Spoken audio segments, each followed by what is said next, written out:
এতিয়া চোৱা ক্লাছ 8ৰ নতুন গণিত পাঠ্যপুথিখনৰ অনুশীলনী 3.2ৰ কুৱেশ্যন নম্বৰ 5 এইটোৰ পৰা চোৱাচোন ABCD আয়তত AC কৰ্ণৰ দৈৰ্ঘ্য 6x - 2 আৰু BD কৰ্ণৰ দৈৰ্ঘ্য 4x + 2 হ'লে xৰ মান আৰু AC কৰ্ণৰ দৈৰ্ঘ্য উলিওৱা।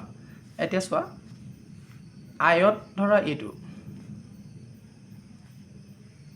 এটা ধৰা আয়ত, ঠিক আছে। ইয়াৰ নামটো দিছে ABCD।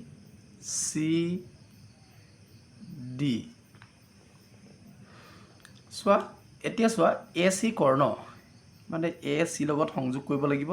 আকৌ ইয়াত BD কৰ্ণ বুলি কৈছে, গতিকে BD কৰ্ণও মই সংযোগ কৰিব লাগিব, ঠিক আছে।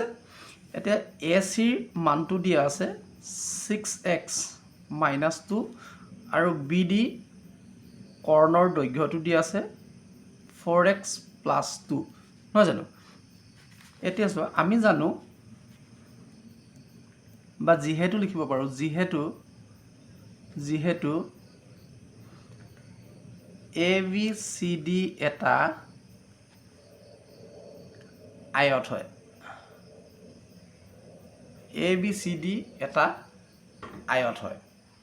আয়ত হ'লে কি হ'ব, ইয়াৰ কৰ্ণ দিশ সমান, ইয়াৰ কৰ্ণ দুডালৰ দিশ সমান, অৰ্থাৎ কি হ'ব AC কৰ্ণৰ দৈৰ্ঘ্যটো কাৰ লগত সমান হ'ব, BDৰ লগত, নহয় জানো। গতিকে ACৰ মানটো বহাই দিয়াচোন। ACৰ মানটো কিমান দিছে 6x - 2 আৰু BDৰ মানটো কিমান দিছে 4x + 2।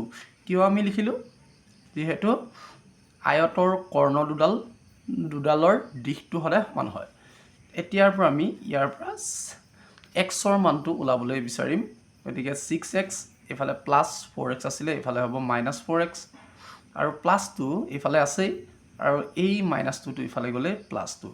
এতিয়া চোৱা ইমপ্লাইজ এইটো কিমান হ'ব, এইটো 2x হ'ব, নহয় জানো। এইফালে হ'ব 4, গতিকে x = what, x = 2। 4ক 2ৰে হৰণ কৰি দিলোঁ, দুবাৰ গ'ল, নহয় জানো। এতেকে AC কিমান হ'ব 6x - 2 আছিল, য'ত x তাতেই 2, 6 × 2 - 2 কিমান হ'ব 12 - 2 এইফালে হ'ব 10। তাৰপিছত BD কিমান হ'ব, BDও 10 হ'ব, BD কিমান হ'ব 10 হ'ব, নহয় জানো। কিয় হ'ব, কিয় এইটো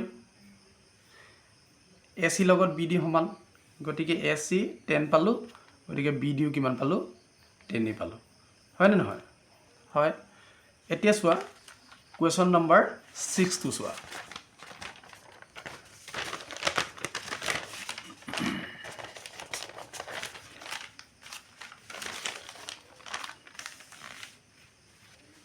এতিয়া 6টো চোৱাচোন, 6টো কি কৈছে চোৱা, ABCD আয়তৰ, এইটো এটা আয়ত, দুডাল কৰ্ণই O বিন্দুত মিলিত হয়। AC আৰু BD দৈৰ্ঘ্য 3x + 1 আৰু 8x - 24 হ'লে x, AO আৰু BOৰ মান উলিওৱা। ঠিক আছে, প্ৰথমতে আমি ড্ৰ কৰি ল'ম এটা আয়ত। ধৰা হ'ল এইটো এটা আয়ত আৰু নামটো ইয়াত দি দিছে ABCD।